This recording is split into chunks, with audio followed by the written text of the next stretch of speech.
There's no stopping us. No stopping. If we come together, we can all just work it out. There's no stopping us. No stopping. I think it's time we come together. No stopping us. Time to break through. So E Styles came to Los Angeles, There you go. and he connected with me through a family member, and I said, okay, this has to be real because he knows things about the new technology and the new generation, and that was me being humble and accepting bridging the gap. That's it. Exactly. You know what I'm saying? Some people stay stagnant because of their ego, whatever. Yeah. We didn't have that problem. No. And so we're both growing together. That's it. And at the end of the day, I met his mom and dad. Yeah, and they love shrimp. You know, They and love so 'em. if I can inspire a young brother or somebody else, Yeah. it makes it all worthwhile because guess what? We Right. pass that knowledge on, That's it. and he could become his greatness, and let him spread his butterfly wings. Thank You know what I'm saying? So Right, my right. mentorship, it's coming back to me by seeing how he grows with the respect I give him. I appreciate that. And Ali, I even off the record too. You know, before we got involved in this, you know, you were even cool, Ali, where we talked. And you, man, you've worked with the best, Ali. You've worked with MJ. You worked with Stevie Wonder. It's Rolling Stones. Rolling Stones. You can't get no bigger than that. And that's all on YouTube, right? I did the research. I was like, wow. Tell them to put it in the search. That's right. Google search. Hit the Do the button. research. Yeah, we don't gotta lie about Say what we his do. name. You can Google our stuff. Everything pops up, right?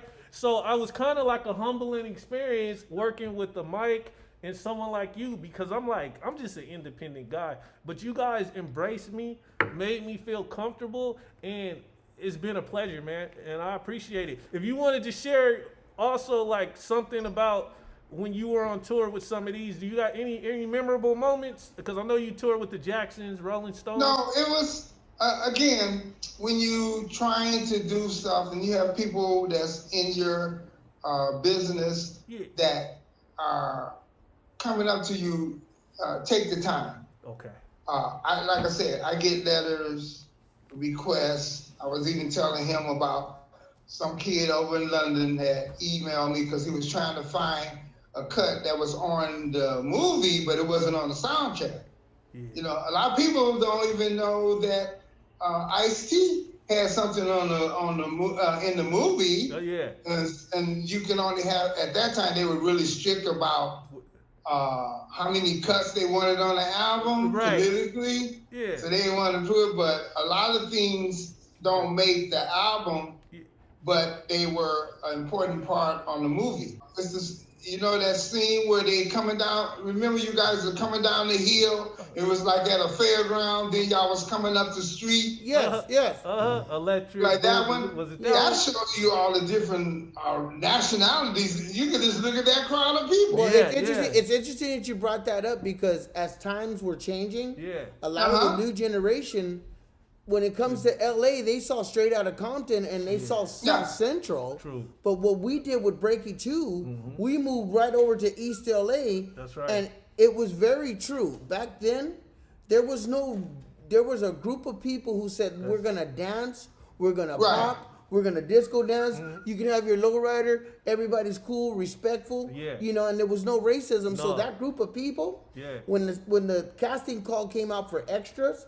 Power 106 said, look, they're filming Breakin' 2. Yeah. Those people were from East LA, San Fernando, Orange County. Yeah, That's why they were everywhere. like, yeah, man, Turbo. I'm totally beaching. I'm gonna hit some wavage, man. Yeah, man. Leg warmers, waving. We could relate, man. So if you look at those people, we had surfers, Albanians, Guamanians, Samoans. Oh, we had everybody there. And you know what?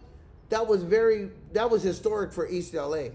Because East LA, there was a few movies, you know, like Colors and Mi Vida and Boulevard Nights that just portrayed, okay, it's just all Hispanic, but there are a lot of Hispanics that were into soul music and on Soul Train, and a lot of Filipinos and Samoans, and you know what? What's really beautiful, these kids these days need to know our community is what you make it. Yeah. And there's a lot of people, no matter what color you're, that listen to your music, That's right. that wear your clothes, that eat your food. Hey! Yeah. Let me say something. He's very true. And I'm going to make 2 points. That song you were talking about, DJ Franco said, I want to bring that back. Ali, It's we timeless. got to get together. That song that didn't make the soundtrack.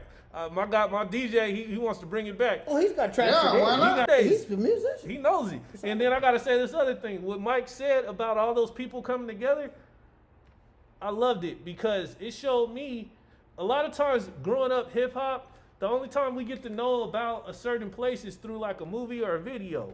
So with this, it showed like a different kind of because the media likes to put out bad stuff, you know. This shows something positive. Will Smith showed that positive can make a lot of dollars. You know, he was in Men in Black, but Will Smith is lyrical too. The dude can flow. So like Will knows the power of positivity because he's proved it. And this movie showed the power of positivity. That's why it did so well, and people are still talking about it today. Yeah, it did. Yeah. Ollie, what know. was so interesting that he brought up Will Smith.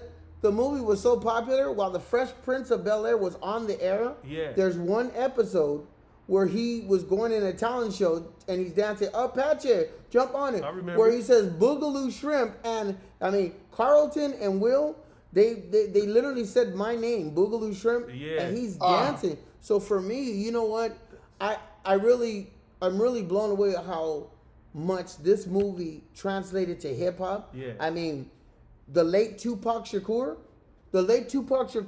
name in Above the Rim was Boogaloo. That's right. It's very true. Tupac was in that movie Above the Rim. His name was Boogaloo. Miles Brown, Baby Boogaloo. I'm like this. So Yeah. I know. I did some studio work. I did Thug Mansion. oh That's wow, me. you serious? That's you, Ali. That is not you, Ali, on that song. Bro, we're going to talk more. Yeah. I love that. How do I Tell talk? them to put it in the search. That's right. Time to break through. Let's go.